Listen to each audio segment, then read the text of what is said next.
यार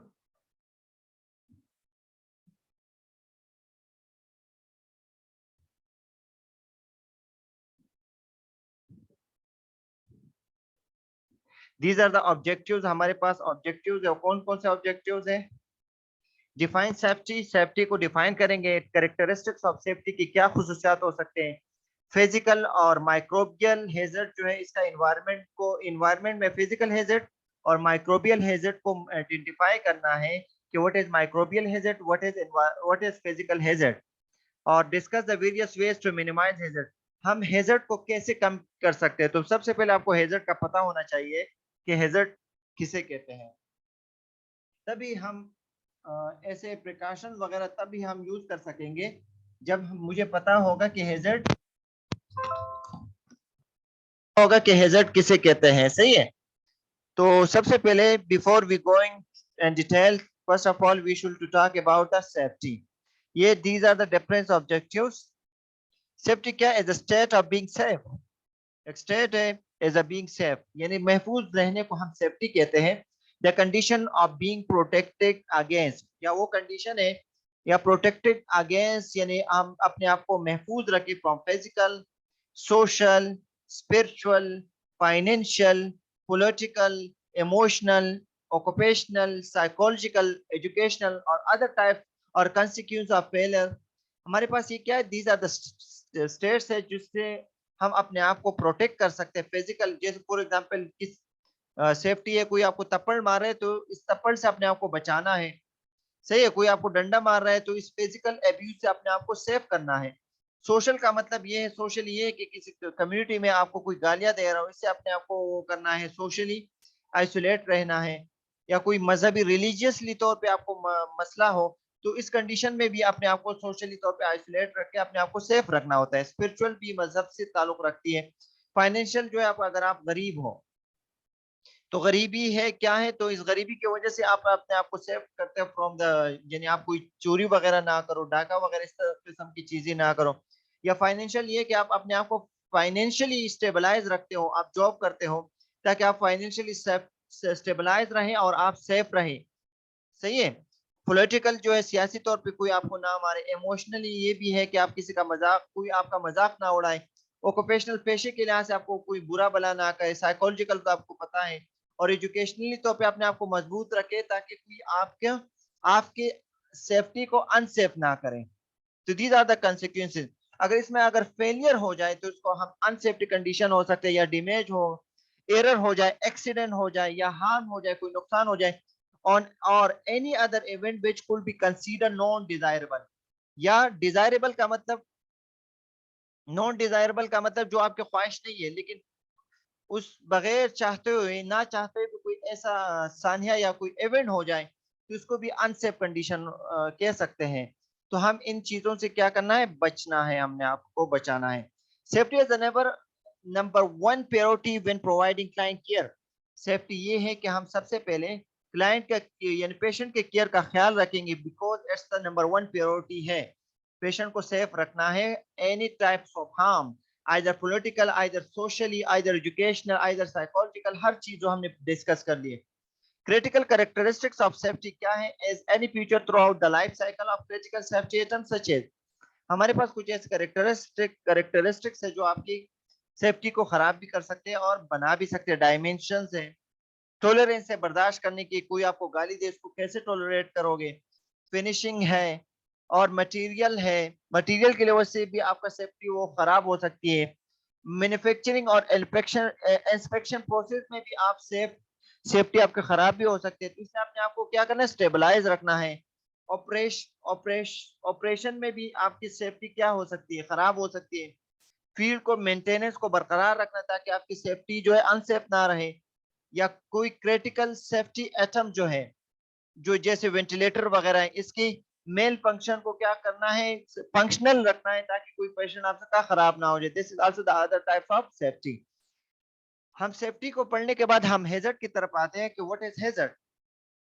hazard is generally anything that can hurt you, make you ill. हर वो चीज जो आपको क्या कर सकते हैं? नुकसान पहुंचा सकते हैं या आपको बीमार कर सकते हैं, इसको हम हेजर्ड कह सकते हैं। हमारे पास डिफरेंट टाइप्स ऑफ हेजर्ड आ सकते हैं। One is physical hazard, are the most common, हमारे पास सबसे मोस्ट कॉमन जो है फिजिकल हैजर्ड है, and will be present in most workplace at one time और इन अदर, जो हमारे पास वर्क प्लेस में ज्यादातर मौजूद होता है। दे इंक्लूड अनसेफ कंडीशन, इसमें क्या हो सकता है, फिजिकल हेजर्ड्स में हमारे पास अनसेफ कंडीशन हो सकते हैं जिसकी वजह से आपको इंजरी हो सकती है, अगर अनसेफ कंडीशन हो, इलनेस भी हो सकती है और यहाँ तक कि डेथ भी हो सकते हैं। फिजिकल हेजर्ड में ये जैसे कि आपको इंजरी, फॉर एग्जांपल गाड़ी ने आपको मार दी, this is the physical hazard. किसी ने आपको गोली मार दी, this is the physical hazard. किसी ने आपको एक रॉन्ग मेडिकेशन दी, this is the physical hazard. तो this is the physical hazard जिससे हमने आपको बचाना है। ये भी है।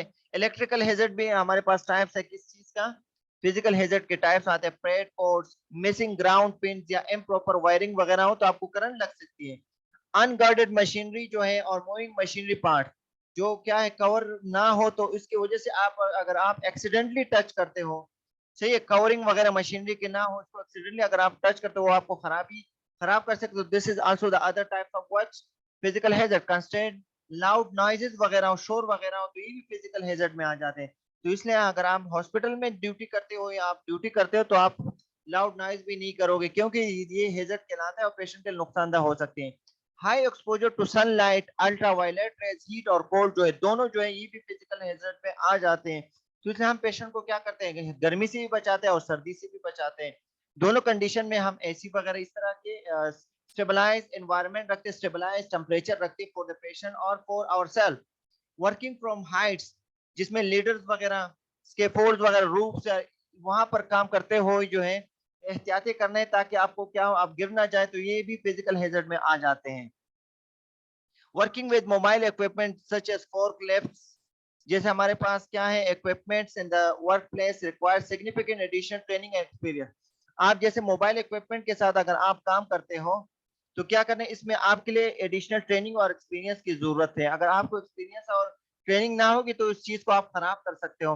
स्पिल्स ऑन द फ्लोर जो है, फर्श पे जो स्पिल्स वगैरह गिरे हो, कोई कचरा वगैरह, इसकी वजह से आप क्या कर सकते हो, इसकी वजह से आप फिसल के क्या कर सकते हो, या ब्लॉक्स या कोई इस तरह कचरा वगैरह गिरा हो तो आपको चलने फिरने में मसला हो सकता है, आप गिर सकते हो, तो ये भी फिजिकल हेजर्ड में आ जाते हैं। व्हाट इज फॉल्स, और आप गिर भी सकते हो when the client are weak, जब क्लाइंट जो है, पेशेंट जो है कमजोर हो, फटीग हो या डिसओरिएंटेड का मतलब, डिसओरिएंटेड का मतलब ये कि इसका जिससे अल्ट्रेशन में हो, मीन ये कि इससे टाइम प्लेस और वर्क प्लेस का पता पूछ लो। फॉर एग्जांपल पेशेंट से पूछो आप कहाँ हो, आपका नाम क्या है, सही है, आप कहाँ रहते हो, अब क्या टाइम हो रहा, अगर टाइम प्लेस और पर्सन ये तीनों चीज अगर वो नहीं पता है तो हम इस किस्म के पेशेंट को हम डिसओरिएंटेड कहते हैं। पेशेंट का जिससे अल्टर 14/15 देते हैं। तो इस किस्म के लोगों में फॉल्स का गिरने का खतरा होता है।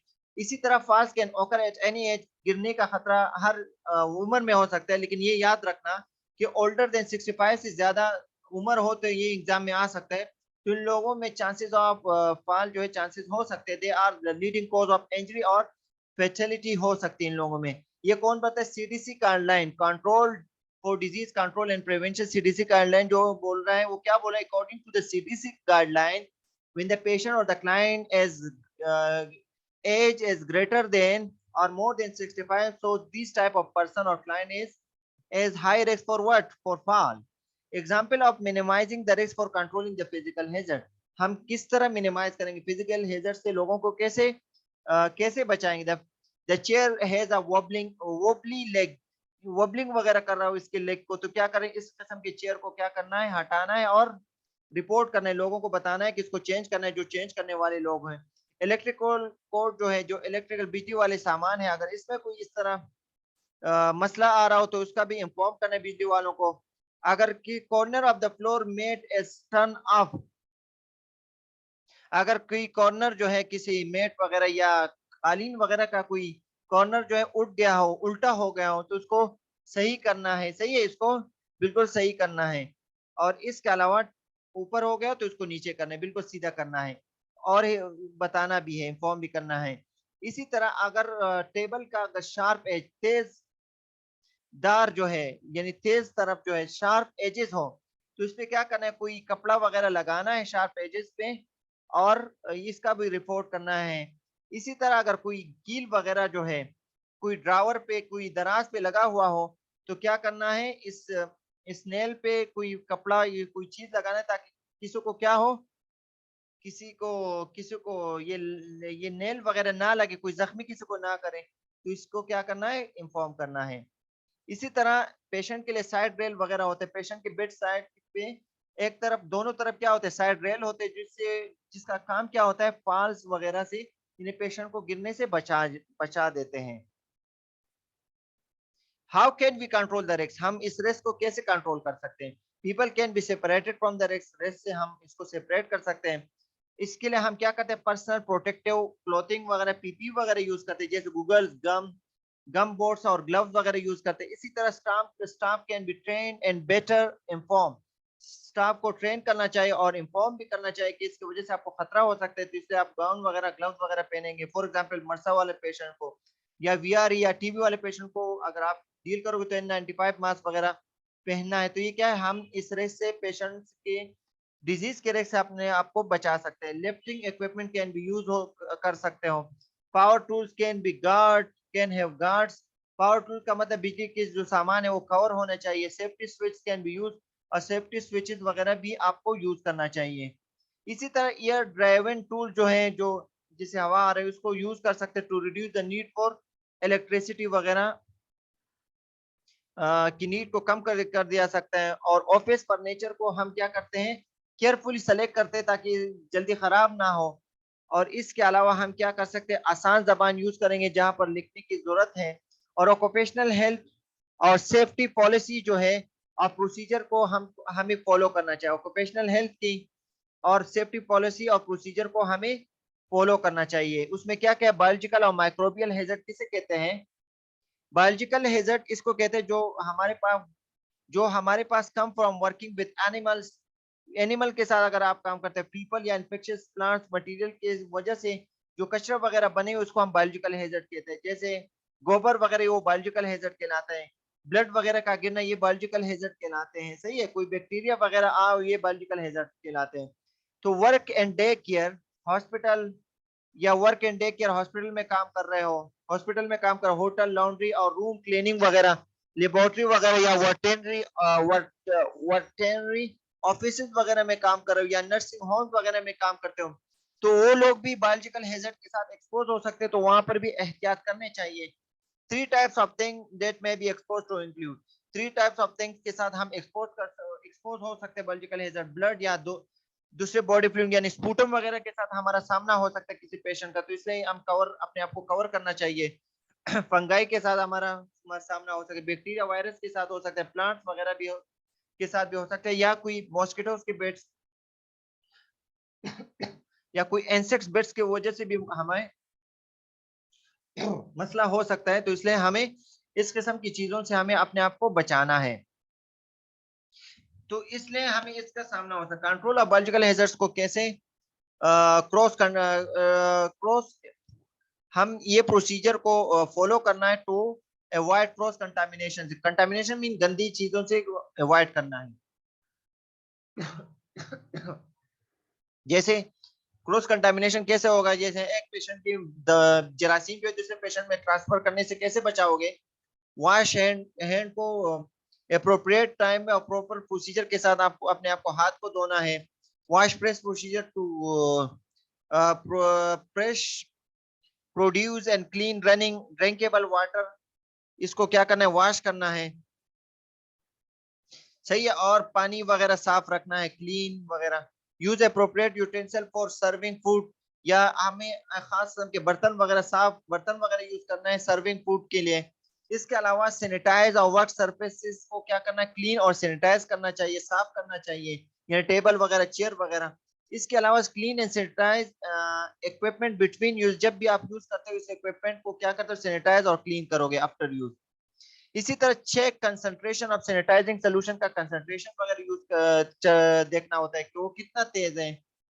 सही है, और to make sure they are appropriate, कि वो सही है।